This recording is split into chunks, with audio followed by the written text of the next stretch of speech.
这些人身气全在侯府，也不会轻易将自己的主子给供出来。那青离郡主还真是好算计，这次的事他只是利用身边的下人，让身边的下人诱导那位牛二黑对我下脏手，而他自己却没有下场，我们也查不到任何的证据。皇上今天在我跟前说郡主身份尊贵，不宜去大理寺那种审查犯人的地方，还说既然已查清此案，证实是侯府的几个下人所为，那就尽快结案，严惩侯府那几个下人。那你答应了？我也对皇上提了一个要求。什么要求？虽然这次的事明面上是侯府的下人所为，但是其中一个丫鬟不是别人，正是青离郡主的贴身丫鬟。郡主身边的贴身丫鬟犯了事，那位青离郡主也跑不了。按照规矩，青离郡主是该去大理寺配合大理寺查案的。然后呢？既然皇上为了保全青离郡主的体面，不让青离郡主去大理寺配合查案，那我同样也对皇上提了要求，让你也不必再去大理寺了。顾青青了然，原来是因为这个原因，他才不用去大理寺的。青青，这次的事要是传开了，到底对你的名声会有所损害。我让皇上同意你不必再去大理寺，同时皇上也对侯府吩咐下去，让侯府的下人不得对此事再多提一个字。这次的事是我没有保护好你，虽然你清清白白，但是这事儿要是传出去，定会有损你的名声的。所以你就对皇上提了这个，让我也不用再去大理寺了。徐行低低地嗯了一声。相公，那侯府的那几个下人，你打算如何处置？青青，虽然这次让那个青离郡主逃了，但是那位丫鬟却是那青离郡主的左膀右臂。这次的事情能将青离郡主身边的贴身心腹给除了，也算是给那青离郡主一个教训。相公，你这话是什么意思？你的意思是要将那青离郡主身边的丫鬟处死？杀了她，未免太便宜她了。那你的意思是？青青，那个丫鬟虽然不是主谋，但是她敢做伤你的事，我一样不会轻饶了她。我会让她将大理寺的刑具都偿完一遍后，留她半口气，再将她流放。相公，大理寺的刑具？青青，大理寺的刑具，就算是一个身强力壮的大男人，也不一定能受得住一半的。吓着你了？罢了，这么晚了，早些睡吧。那剩下的那些人呢？你打算如何处置？青青，要是你不睡，那我就……睡觉。案子第二天就判了下来，这个案子是徐行在审，也是徐行最后判的。经过这么多天，侯府的案子总算是终于了结了。顾青青也就又去忙起了药铺的事儿。回春堂的生意现在不仅越来越好，多了那些来和回春堂合作生意的药铺，回春堂现在的收益也比之前多了数倍不止。所以顾青青打算另外再继续开一家分铺。还有，现在回春堂生产出来卖的药浆也要另外换几种。顾青青之前配置的药浆主要的作用是消热解暑。算算时间，现在是天气还算热，可再过1个月就应该是秋凉了。所以在天凉之前，他得再另外配置几种药浆出来才行。顾青青琢磨着配药浆的事儿，同时也准备给2个孩子新做几身衣裳。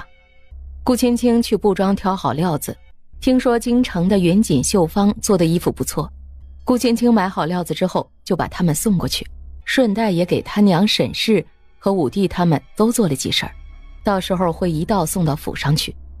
顾青青这边忙着药铺的事儿，武平侯府那边，青离郡主习惯了玲珑的伺候，现在换了个丫鬟伺候，青离郡主怎么都觉得用得不顺手。青离郡主想让他娘想法子把玲珑给救出来。娘，我还是喜欢玲珑伺候我。玲珑不在女儿身边，女儿现在连个用起来顺手的使唤丫鬟都没有。哼，这次要不是你大姐在宫里帮你压着此事，你以为你这次还能如此顺利的脱身吗？那又如何？我堂堂一个郡主，难道还会怕那个穷乡僻壤来的一个村妇不成？糊涂！娘，我怎么就糊涂了？那个女人不过就是从乡下来的一个没名没分的女人，再说了，我这么做还不是为了替大哥教训他一下？谁让那个女人这么不识好歹？咱们谢府请她过来给大哥看诊，也是看得起她。她倒好，竟然还敢推三阻四的。他以为他是个什么东西？不过是在乡下靠着有几分姿色勾引了徐大人的狐妹子。要是他清白没了，我看徐大人还会要他，一个下贱胚子而已。糊涂，你可真是糊涂。那个女人不管她以前是什么身份，她现在的身份就是徐夫人。还有，你堂堂一个侯府郡主，要是背上一个指使下人谋害朝廷命官夫人的名声，你以后能找到一个好婆家吗？谢青雷还真没想过这么多，他只是没将顾青青那个乡下来的下贱坯子放在眼里。听了他娘的话，谢青雷不由得愣住了。青离，你可还记得萧家？萧家？娘，你说的可是前不久才从朝中辞官的那位萧丞相家？武平侯夫人接过自己女儿给她倒的热茶，喝了一口。萧相的权势，你觉得如何？萧丞相在朝中的官位可是一人之下万人之上的丞相，萧家的权势这几年在京城也并不小，只是萧丞相那几个儿子却没有一个成气候的东西。如今萧丞相一辞官，萧家怕是也没啥指望了。懒懒的往身后的椅子上一靠。娘，还是在咱们自己家住着好，在大姐那儿规矩可多呢，我累得慌。你现在知道家里舒服了，你做事的时候怎么就不能好好过过脑子，先问问娘再做决定？这次的事情一旦你暴露了，你以为你的名声还能保得住吗？谢青雷这下也意识到事情的严重性，知道这件事要是抖露出来，他的名声在京城怕是就保不住了。这下谢青雷也就没有再顶嘴。梨儿，你听娘说，那个姓徐的本事和手段都不在你爹之下，就连萧丞相和楚府都栽到了那个姓徐的手里，你以为他查不出来此事是你做的？这次的事儿，要不是你大姐在皇上跟前帮你的忙，你以为那个姓徐的查不到你头上？那个姓徐的不过今年才考中的科举，虽说是个状元，可朝中几十年了，你看到过哪个状元考中不到半年时间就能从翰林院离开的？连升到4品，他现在可是大理寺的正4品，不到半年时间他就做到了正4品大员的位置。这种本事和能耐，朝中一般人都没有啊。你爹在朝中曾经和那位姓徐的打过几次交道，你爹说那姓徐的确实有几分能耐，当初就连萧家暗中偷盗国库银子的事儿，那姓徐的都能在短时间之内查出来。你以为你耍的那点小心思能躲得过那位徐大人？要是那位姓徐的真将我查了出来，为何没有来抓我？你以为人人都像你这么没脑子？那姓徐的就算是再有本事和能耐，他也不敢和皇上对着干，也不敢不给皇上面子。你可是皇上亲自开口保下的人，那姓徐的就算是知道这件事情是你主谋，他也只能吃哑巴亏了。娘，不知你可有什么法子帮我将玲珑给弄回来？没有玲珑在女儿身边伺候，女儿真是一点也不习惯。那位大理寺的大理寺卿不是爹手下的人吗？你去让爹给我找那位大理寺卿说道说道，想个办法帮我将玲珑给弄回来。我身边可不能没有玲珑贴身伺候。晚了。晚了？娘，你这话是什么意思啊？你爹知道你习惯了用那个丫鬟，今天早上一早就差人去大理寺了，想帮你把那丫鬟给弄回来。然后呢？那位徐大人不给？那姓徐的不仅不让，还把大理寺的刑具都让玲珑尝了一遍，把人折磨得半死，还把他给流放了。现在人已经送走了。什么？流放了？得知自己的丫鬟被流放了，谢青离被气得不轻。徐府，顾青青刚从回春堂回去，后脚就听府上的下人说徐明轩回来了。武帝徐明轩跟着莫将军一道出去做事，离开好几天了。虎弟，你回来了，怎么样？这次跟着莫将军一道出去做事，一切可还顺利？顺利，不仅顺利，我和莫将军他们这一次还提前了几天回来呢。嘿嘿，嫂嫂，你看这是什么？信？这是哪来的信？这是我刚回来的时候，府上的下人要送给你的，说是娘和二哥他们从乡下写到京城来的信。听说是梁氏和二哥他们写过来的信，顾青青也是面上一喜。嫂子，快把信打开，看看上面都写了啥。顾青青把信打开，本来顾青青脸上一开始是笑着的，后来看着看着，顾青青面色顿时一变。嫂子，怎么了？可是发生了什么？五弟，娘在信上说要和爹和离。什么？好好的，娘为何要和爹和离啊？嫂子，快再看一下，娘为什么要和爹和离啊？顾青青忙又再次把信纸拿起来往后看。怎么样，嫂子？娘可在信上说了她要和爹和离的原因啊？五弟，娘只在信上说她要和爹和离，却没有说原因。嫂子，娘真的没有说原因？奇怪，为何娘好端端的要和爹和离啊？顾青青也觉得奇怪，现在梁氏又不在这儿，信上也没说原因，也不好做定论。晚上徐行刚回来，徐明轩就迫不及待将这事儿给他说了。三哥，怎么办呢？娘和爹要和离，你说这事儿该怎么办呀？娘要和爹和离？三哥，你看这个就是娘和二哥送来的信。徐行看了眼徐明轩递到他跟前的信，接着拿到手中低头看了起来。三哥，娘在信上也没说到底怎么回事，要不你还是写信回去问问。五弟，你别急，此事我会弄清楚的。徐行去了书房，顾青青在旁边给他研墨。徐行将写好的信交给府上的下人，去把这封信寄到徐家。相公，你说娘她为何要突然和爹和离？此事等收到二哥的回信就知道了。徐明轩却等不了了。第二天，徐明轩就想回徐家村去看看。徐武帝，要是现在离开，那将军府的差事就没了，你可想清楚了？刚刚还着急回府去的徐明轩，一听顾燕的话，顿时就冷静下来。五弟，娘和爹要和离的事情，相公已经写信回去问了。再说娘的身边不是还有二哥和嫂子他们吗？你放心吧，二哥一定会从中劝和的。徐明轩没说话。就算是你现在赶回去，没有1个月也是回不去的。等你过了1个月到徐家，你娘和你爹要是真想和离的话，怕是也早就和离了。更何况这个信送到京城还要时间，如此算下来，那就将近2个月的时间了。你现在就算是赶回去，也是于事无补的。要是你，就先等你三哥写信回去，把事情弄清楚了再做决定。走不走？你要是不走，我就先去将军府了。徐明轩看着顾燕离开的背影，犹豫了一会儿，最后还是跟了上去。沈氏带着顾宁秀从屋里走出来。青青，你二弟和徐家老五呢？已经走了。哎呀，这都还没吃饭呢，怎么就走了？娘，徐五哥是不是还在为徐伯母要和徐伯父和离的事情着急？青青啊，娘也觉得奇怪，你公爹和婆母2个人怎么就突然要闹和离了呢？娘，依我看，大姐的那位公爹就不是什么好东西，徐伯母要真和他和离，那也没有什么不好的。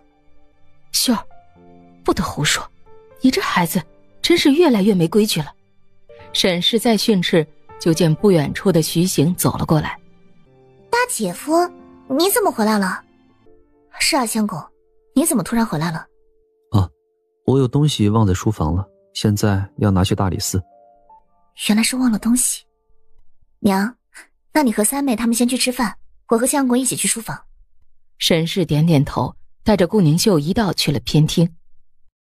青青，你可是有话要和我说？你怎知我有话要对你说？说吧，你有什么话要对我说？今天早上五弟要一个人回徐家村。五弟现在的人呢？二弟劝住了他，现在五弟和我二弟一起去了莫将军府上做事去了。青青，你要和我说的事就是这个啊？相公，你说娘该不会已经同爹和离了吧？青青，此事主要还是看娘的意思。要是娘真要和爹他老人家和离，那我徐行就养他一辈子就是了。要是娘还要再和爹他老人家继续过下去，我也不会干涉。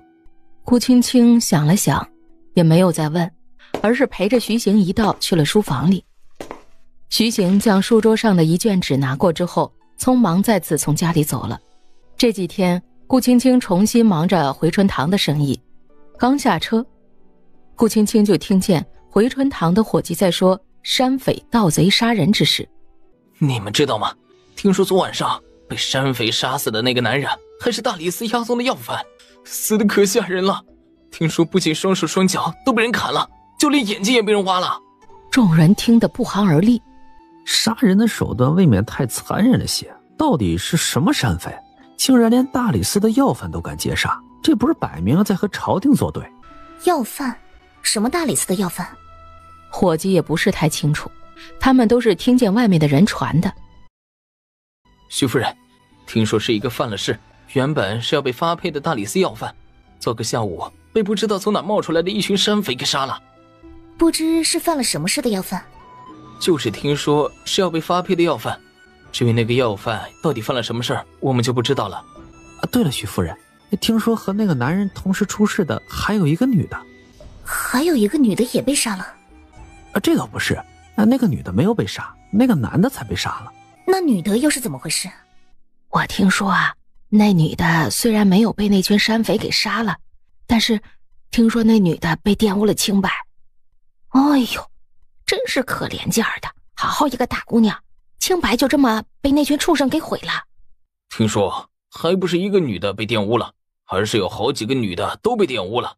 那几个姑娘都是和那个被杀的男人一起流放的，男的听说是发配边关，而另外几个女的则是流放到边远贫瘠之地去服劳役。啥？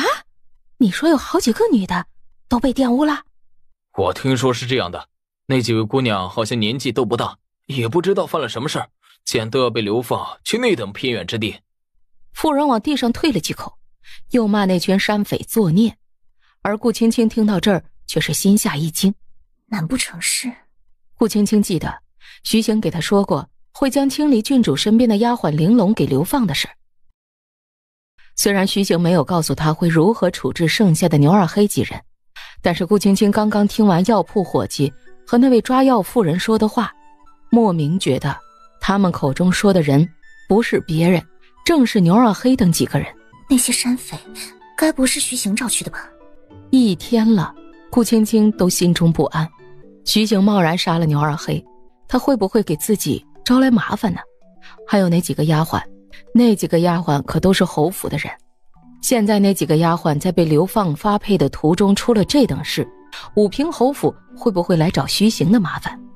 从回春堂回去，顾燕和五弟徐明轩也听说了此事。嫂子，现在京城传得沸沸扬扬的，听说三哥流放的那几个犯人在流放的途中出了事儿，竟不知道从哪冒出了几个山贼土匪，将男的给杀了，还把女的给玷污了。朝廷现在正在派人追查那群杀人的山贼盗匪。五弟，你说现在朝廷在派人严查杀人凶手？是啊，那些可都是朝廷要犯，现在被一群山贼盗匪杀人玷污，朝廷当然会派人严查了。哦对了，我还打听到一件事。什么事？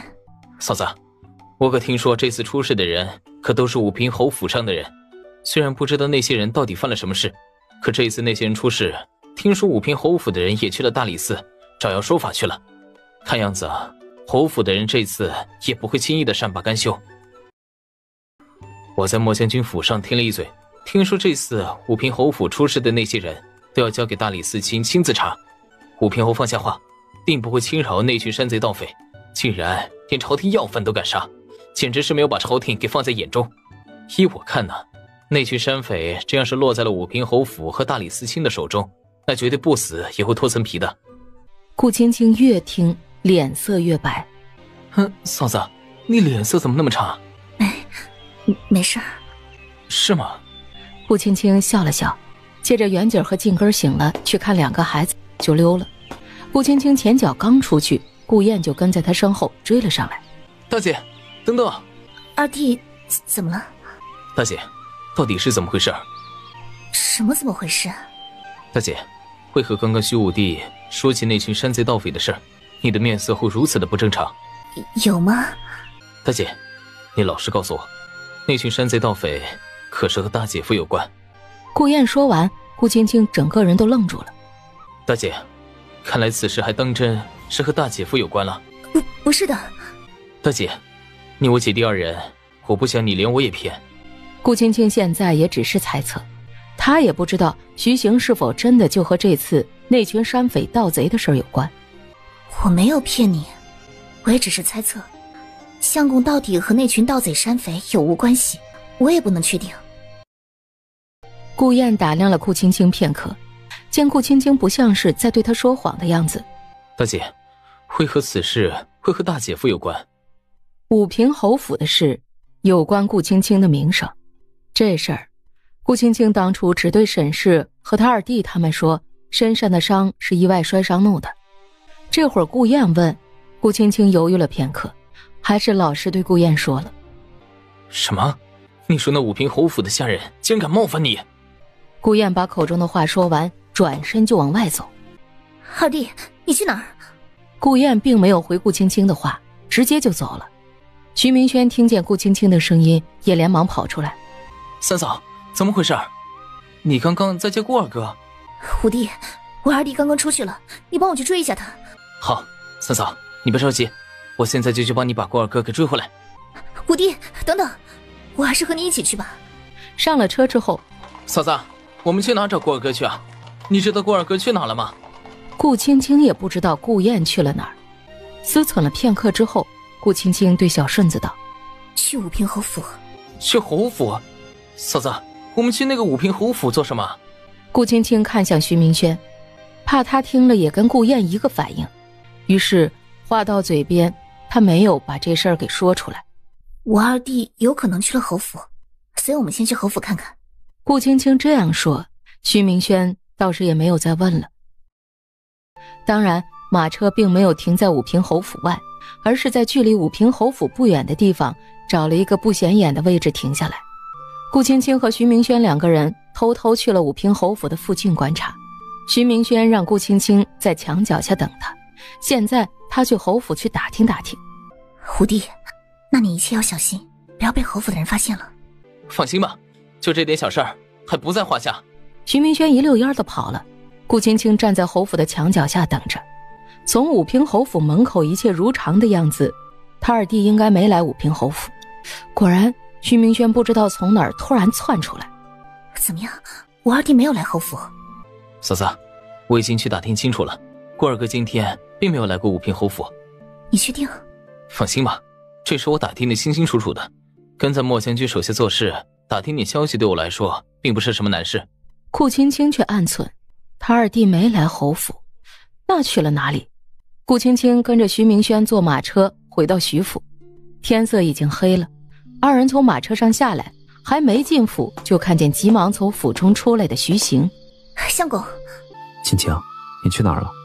徐明轩一眼就看见紧跟在徐行身后跑出来的顾燕。嫂子，你看，那不是顾二哥吗？大姐，你去哪儿了？顾二哥，我和嫂子去那个什么侯府去了。你们去武平侯府了？我们回府再说。刚到小偏厅，顾燕就问了出来：大姐，你去武平侯府做什么？嫂子是以为你去了侯府，这才让我和她一起去找你的。你以为我去了侯府？顾青青点点头。顾二哥，那你到底去哪儿了？他去找我了。二弟，你出门是去找相公去了？大姐，这次的事还好你没事，要是你在那个武平侯府有个什么，我一定把那个武平侯府给踏平了。出事？出什么事儿？我怎么听不懂啊？哼，那个姓牛的就这样死了，算是便宜他了。要是他没有死，我一定会让他生不如死。相公，听说那武平侯府的几个下人在被流放的途中遇见了山匪，牛二黑被杀，另外几个丫鬟都被山匪玷污了清白。这事儿可是你做的？什么？这事是三哥做的？哼，这要是他做的，我还当他是个男人。顾二哥，你这话是什么意思啊？顾燕哼了哼，却是没有再说话。五弟，此事和我无关。啊，还好，吓死我了，我还以为真是三哥你做的呢。那要是那群山匪不是你找来的，那又是怎么回事呢？哼，我看是那群人死有余辜。等一下，顾二哥、嫂子，你们到底在说什么呀？我怎么听不懂啊？武平侯府那事儿到现在也瞒不住了，于是顾青青就如实把当时的事儿给徐明轩说了。这么说，死的那个人差点冒犯了嫂子。嫂子，你当时怎么不告诉我们呀？要是你当时告诉我们，我一定饶不了那个姓牛的。好了，二弟五弟，你们也都别生气了，我现在不是好好的吗？万一呢？不会有万一，只要有我在，我就不会让青青受到任何伤害。哼，说的倒是好听。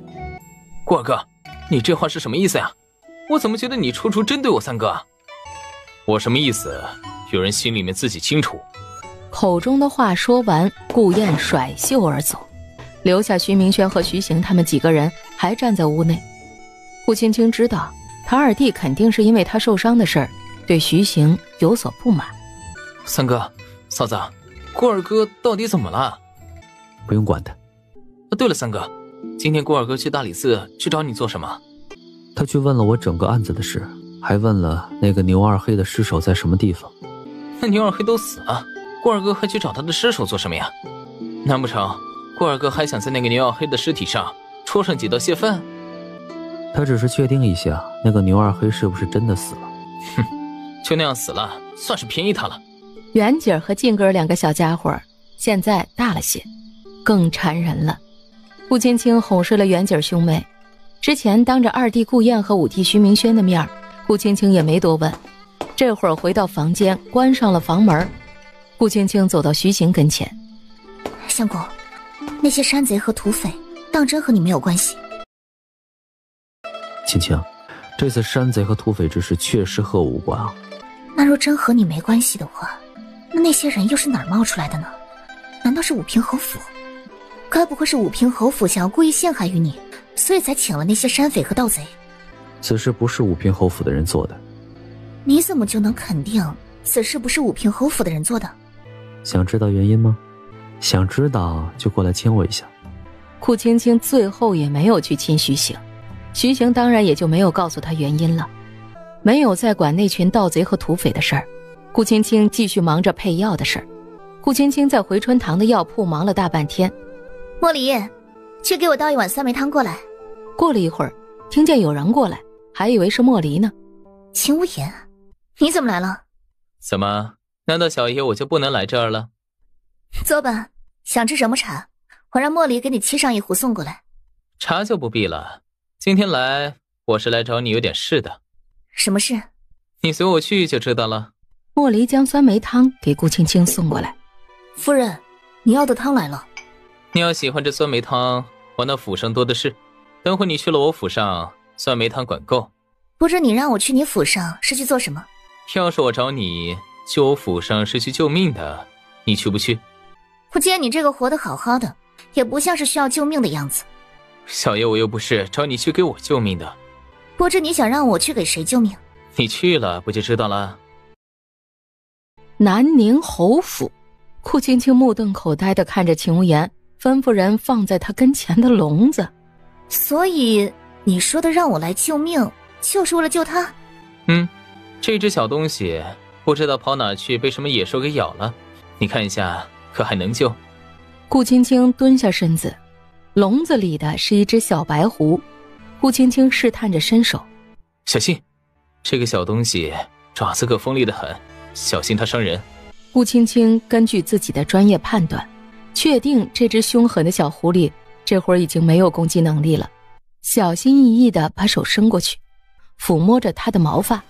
顾青青趁机给小狐狸做了检查，拿了身上的药粉撒在小狐狸的伤口处。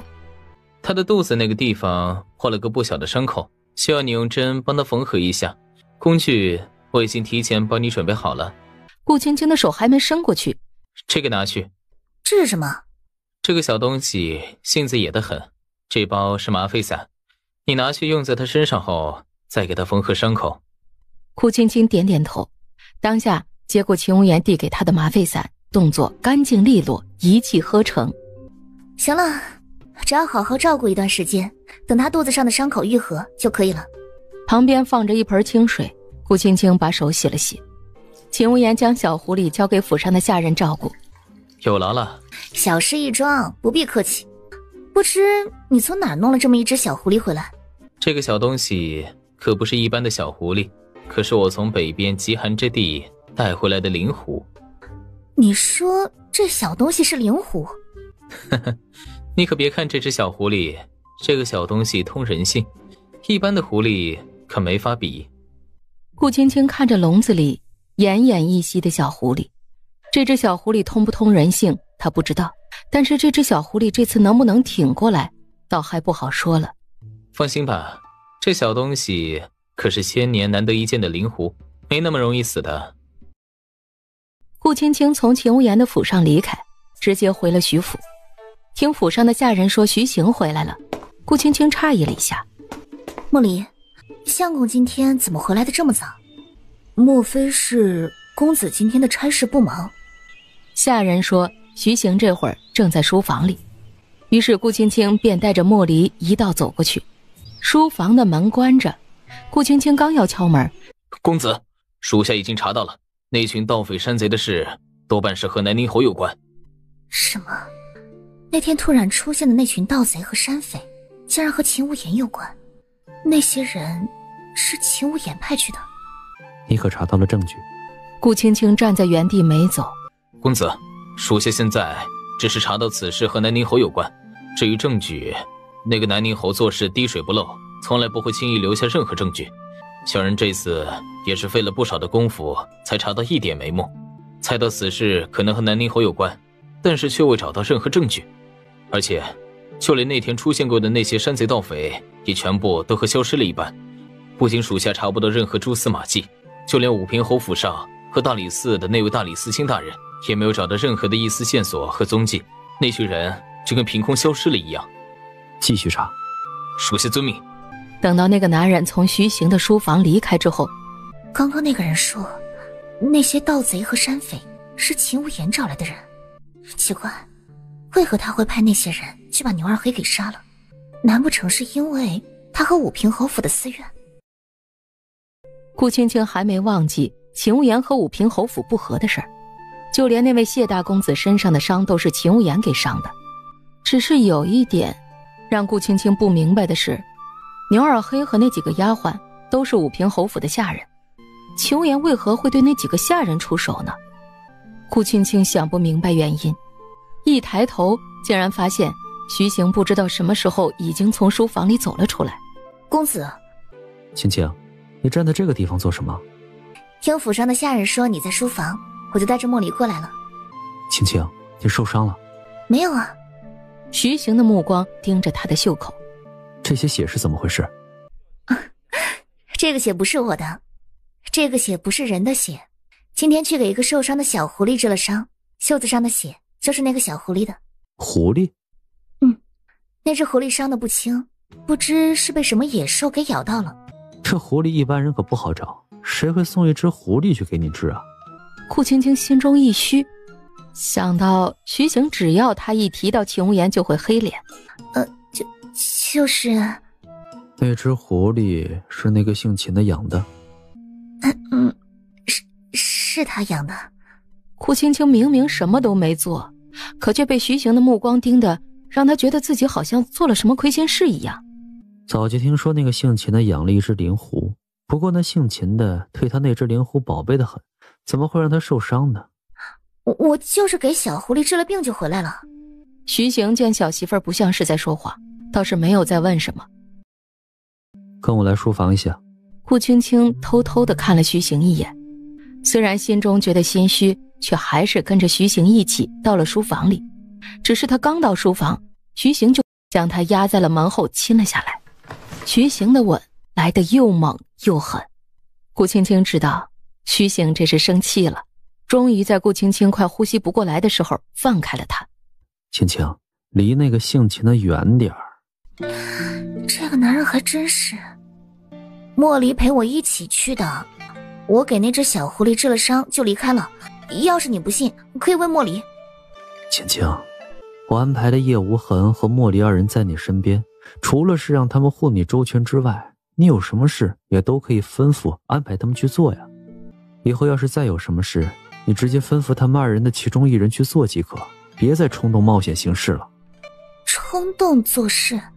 青青，你可还记得武平侯府的假山石阵？那假山石阵不仅阵法复杂，里面还机关重重，凶险异常。石阵有数个机关，一般人进了石阵全是有惊无回。可是那天我除了觉得那地方像个迷宫一样，倒是没有觉得那个石阵有什么危险啊。那是因为石阵的机关并没有真的开，只用了第一层机关，最基本的迷惑术。要是石阵的机关真的全部都打开，那就是万箭齐发，功夫再好的人困在石阵中也会万箭穿心而亡。那石阵真有那么吓人？要不是叶无痕熟知各种阵法，那天他怕是也不能成功的让莫离将你带走全身而退了。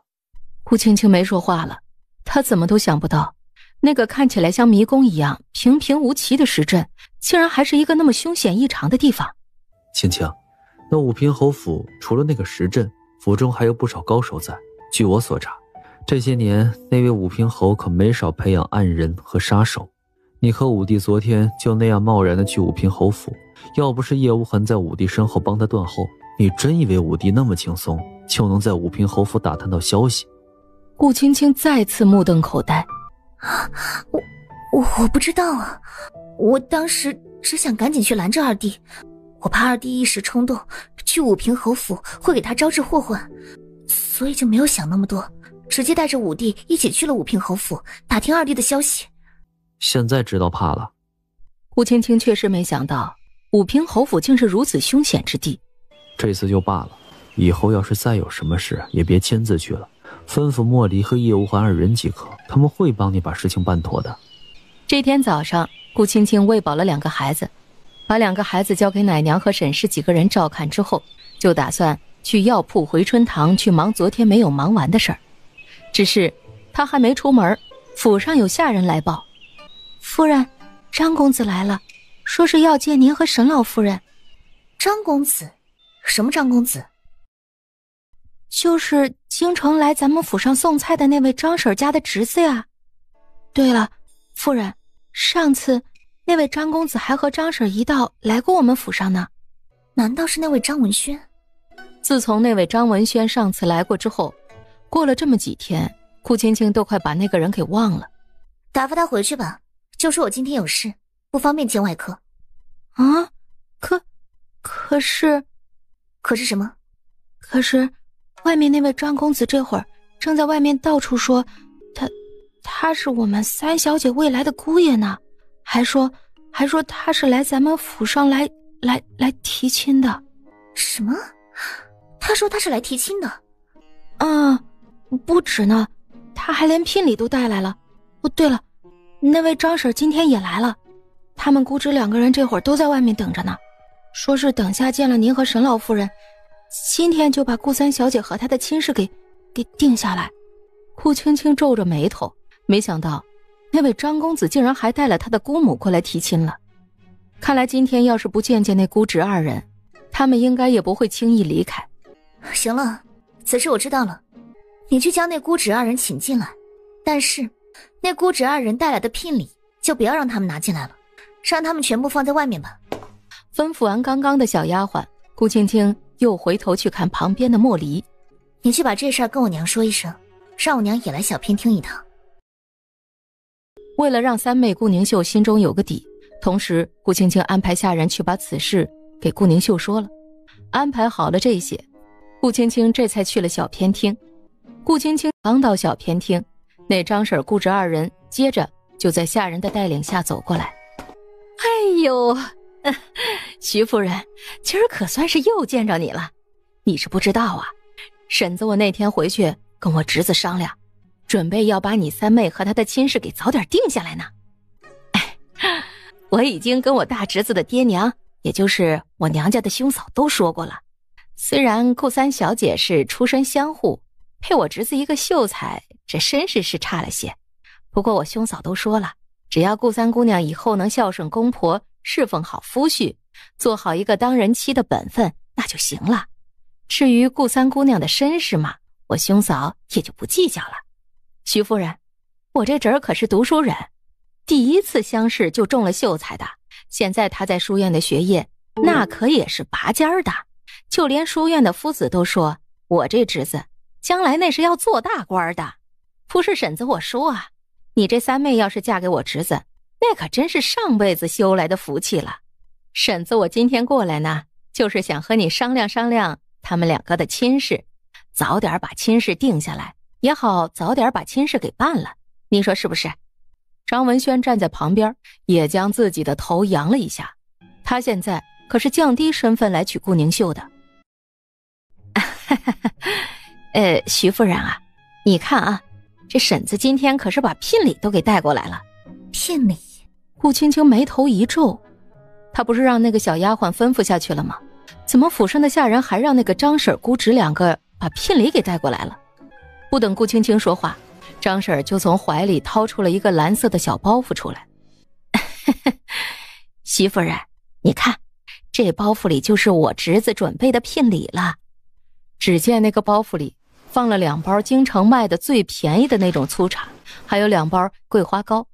顾青青没想到，这张婶和他侄子竟然拿了这么2样最不值钱的东西来给他三妹当提亲的聘礼。徐夫人啊，这聘礼你先收下啊，一会儿呢，婶子等你娘沈老夫人过来，就把顾三小姐和我侄儿的亲事给定下来。就连这日子呀，婶子都找好了，就下个月12，这日子好，成亲吉利。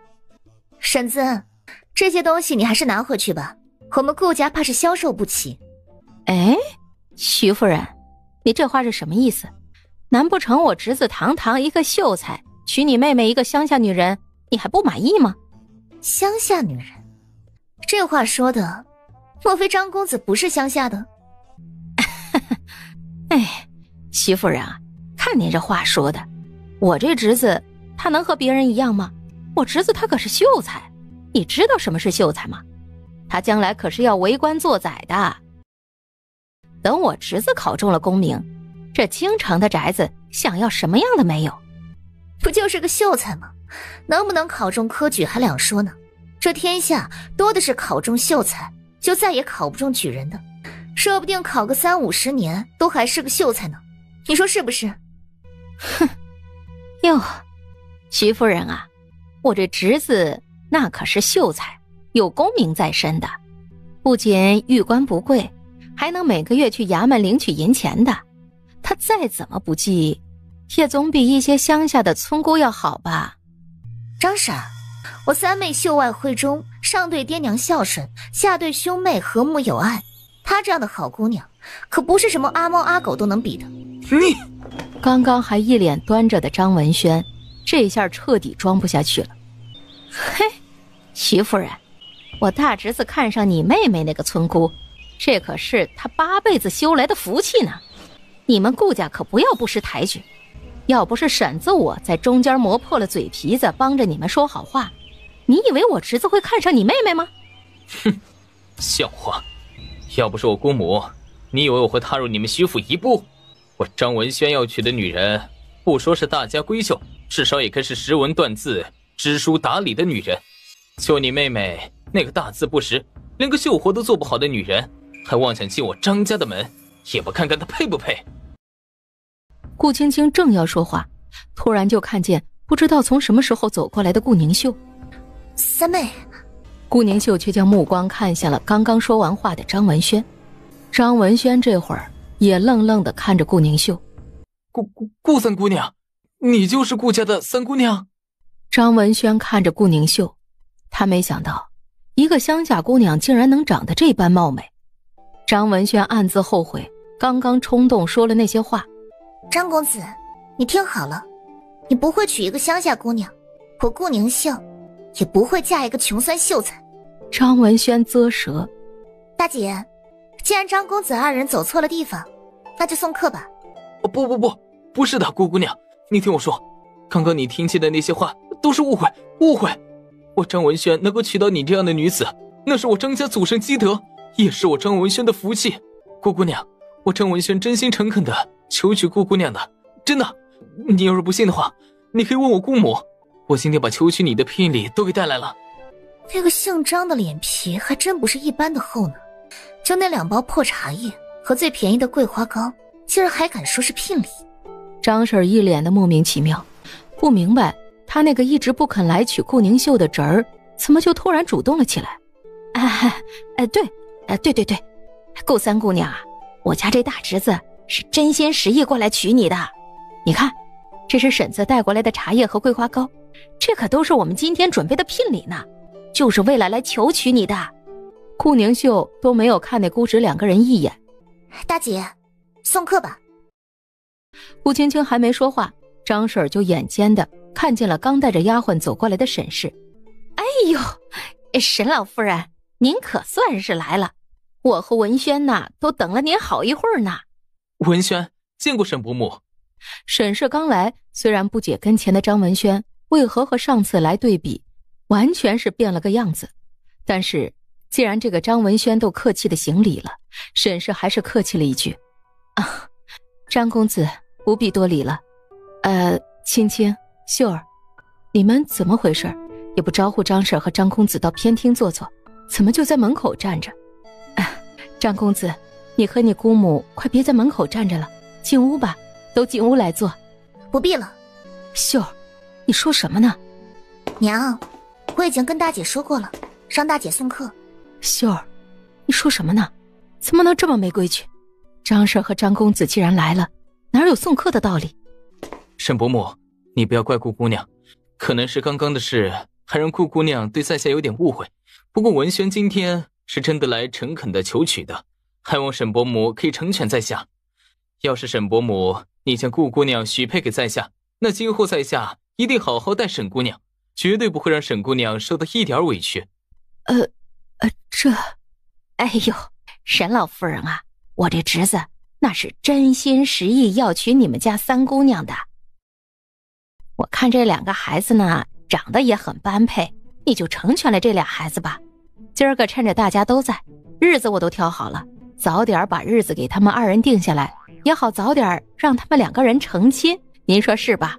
娘，我是不会嫁给那位张公子的。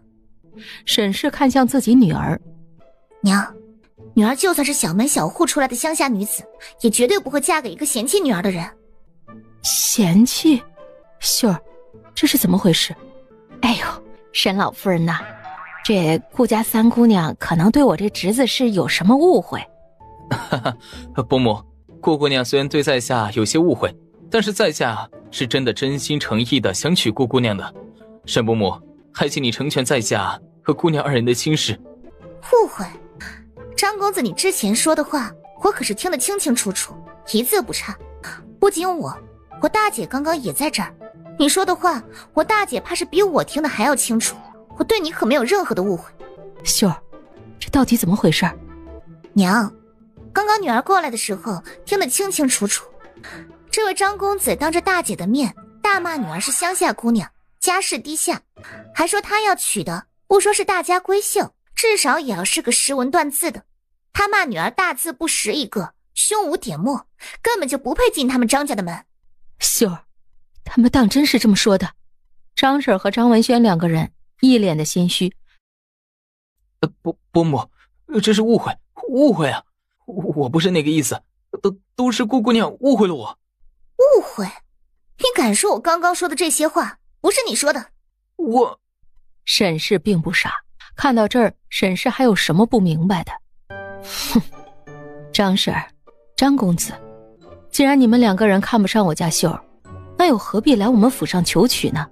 你们2个人给我听好了，我顾家的女儿就算不是大家闺秀，也不会嫁出去让人小瞧了去。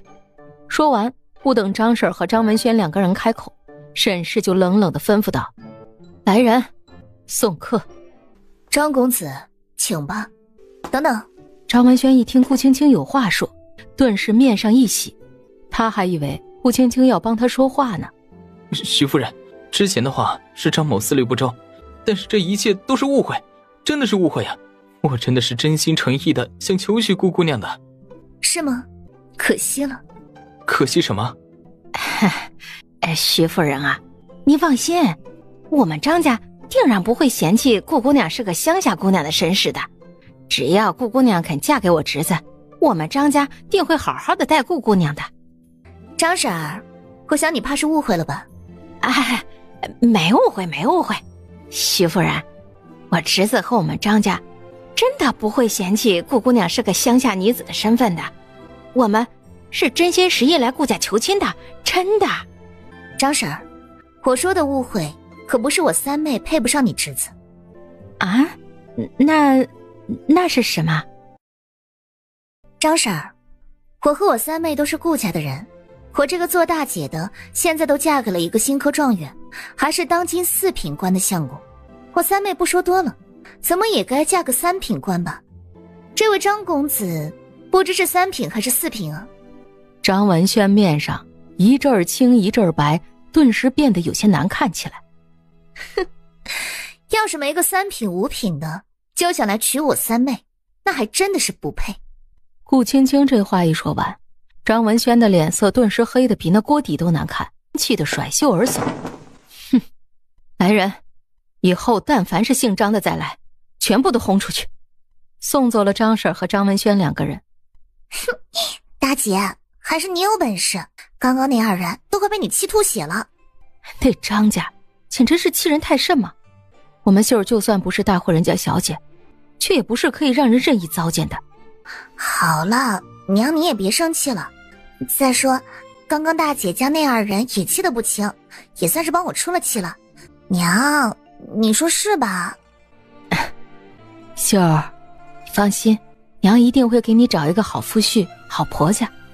你大姐夫不是在大理寺做事吗？要不改天让你大姐夫帮你物色物色，指定会比刚刚那位张公子强。娘，你说这话也不怕大姐笑话？男大当婚，女大当嫁的，有什么好笑话的？青青，你说是不是？娘，你说的是。放心吧，要是大理寺那边有合适的人，我会让相公帮忙留意的。顾宁秀面上觉得不好意思，又不好说什么。顾青青倒是没有再继续打趣顾宁秀，而是叫来了后厨的管事。范管事，你吩咐下去，后厨以后都不需要张婶来送菜了。夫人，我记下了。青青，还是你想的周到。今天我们同那个张婶姑侄2个人也算是撕破脸皮了，是该另外再换一个送菜的过来。沈氏现在除了看着楚七七，就是去和奶娘一起照看2个小外孙。这不放心奶娘单独照看元景和静哥，沈氏又返回去照看2个孩子去了。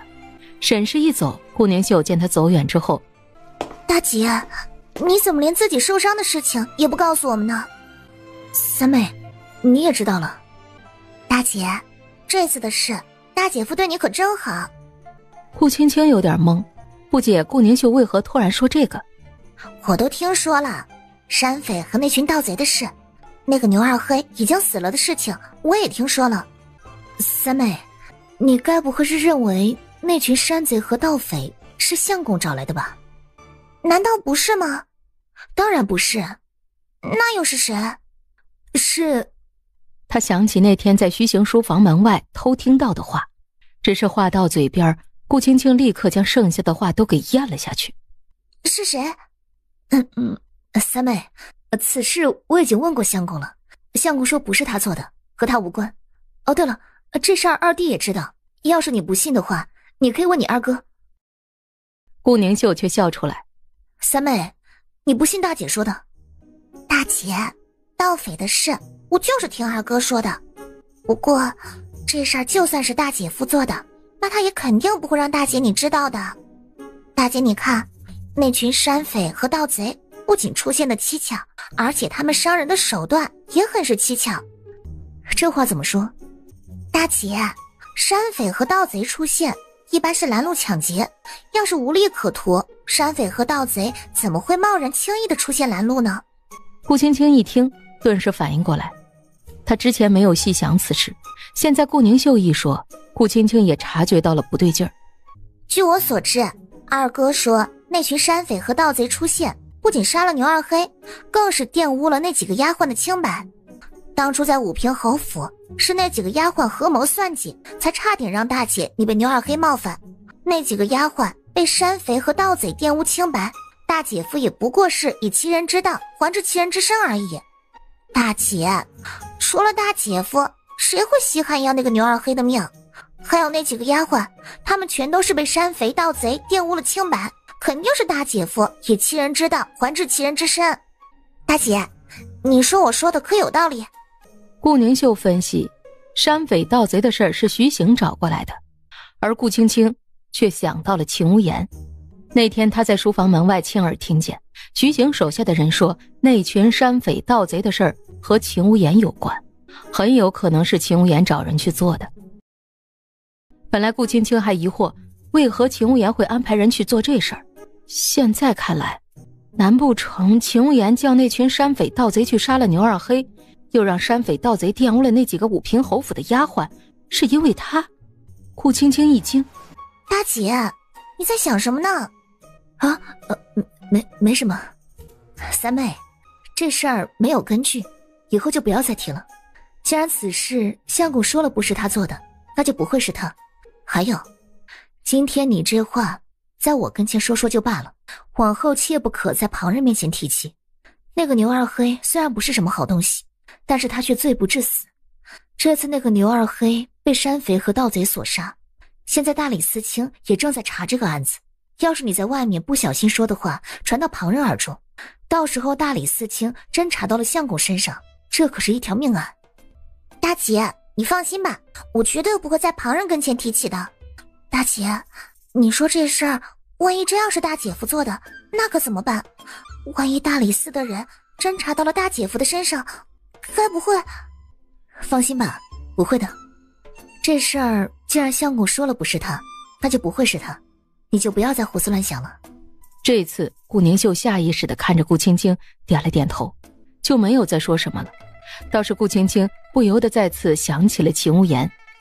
其实这群山贼盗匪出现的蹊跷，还有盗贼山匪这次没有抢任何的财物，也没有伤旁的人，就只是杀了牛二黑，辱了那几个丫鬟的清白，就消失了。这两件事儿怎么越想越和他有关？难道秦无言当真是因为他才那样做的？顾青青猜测着。正好今天他要去秦无言的府上，去帮他看一下那只狐狸，带上了几瓶狐狸需要的伤药。顾青青带着丫鬟莫离一起坐车去了南宁侯府。顾青青到的时候，发现秦无言正在后花园里练剑呢。这还是顾青青第一次看见秦无言练剑。你怎么突然来了？我来看一下你养的那只狐狸死了没。哦，那怕是要让你失望了。那只小东西现在还活着好好的呢，就在那亭子里，我带你过去看它。顾青青跟着秦无言到了前面的亭子里，果然看见那只小白狐装在笼子里，被放在了凉亭的桌上。今天见这小狐狸恢复了不少，笼子的门一打开，那小东西就一下窜到了秦无言的身上。这小东西在我怀里听话得很，不会攻击人的，过来给它检查伤势吧。顾青青顺利地给这只小狐狸检查完了伤势。怎么样，这小东西恢复得如何啊？顾青青把手中的药膏还有药粉都拿出来放到旁边的桌上。伤势恢复的还算不错，命也算是保住了。今天我带来的这些药，你吩咐下人按时给他上药，再过上1个月左右，身上的伤应该就能痊愈了。谢了。发现顾青青的目光看着他。怎么，你有话要说？顾青青将目光看向了旁边的下人，却没有说话。秦无言立刻会意，当即吩咐府上的下人都下去。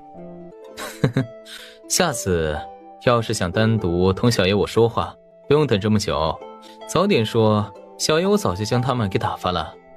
这会儿这个凉亭附近已经没有人了，顾青青也就没有拐弯抹角。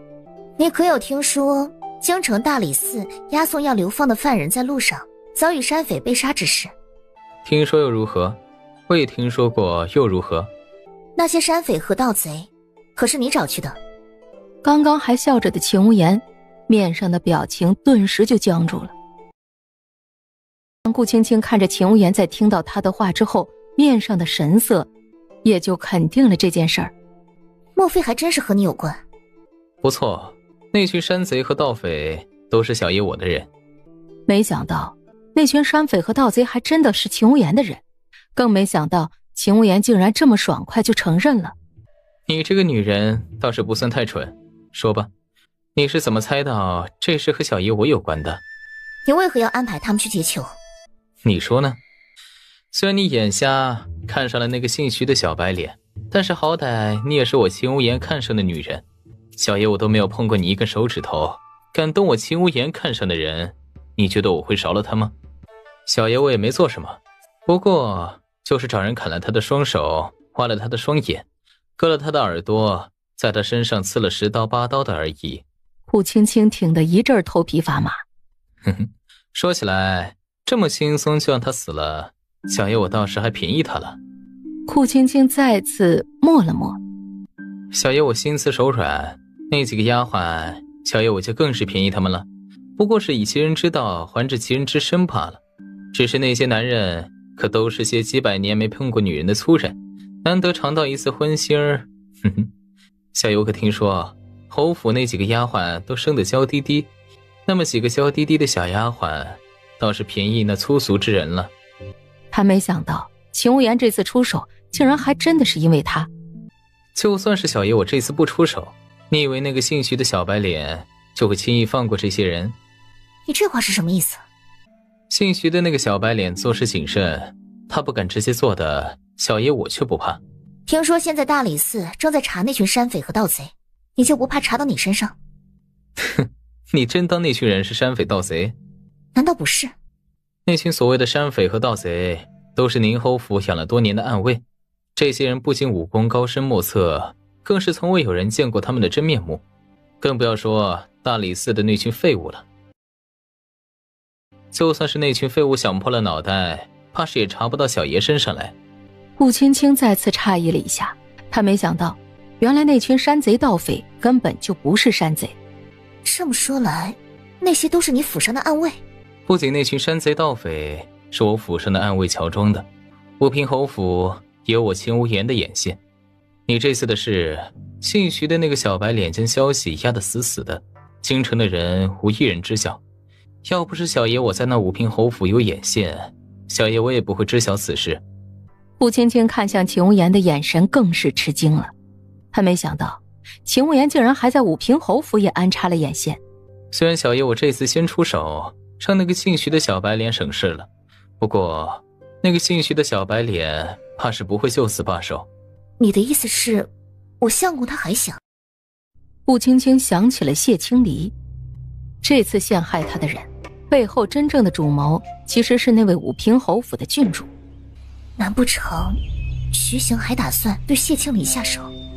还有秦无言，他既然在武平侯府安插了引线，那他也应该知道了此事。这次小爷我倒是还想和那个姓徐的小白脸比一下，看一下到底是谁的动作更快。顾青青要再问，秦无言却只说到这儿，倒是没有再继续说下去，而是突然将小狐狸给了顾青青。我要出门一趟，这小东西身上的伤还没好，交给你代为照料几日。这几天小爷我会安排人过去取的。你府上那么多下人，还用得着我帮你照顾这个小东西？我府上的下人虽多，不过却没有一个会医术。这个小东西身上的伤虽然暂时是稳住了，不过还是要将它放在你那照顾，小爷我才比较放心。秦无言将小白狐交给他，尽管顾青青没答应，秦无言却硬把小白狐连笼子一起交给了他。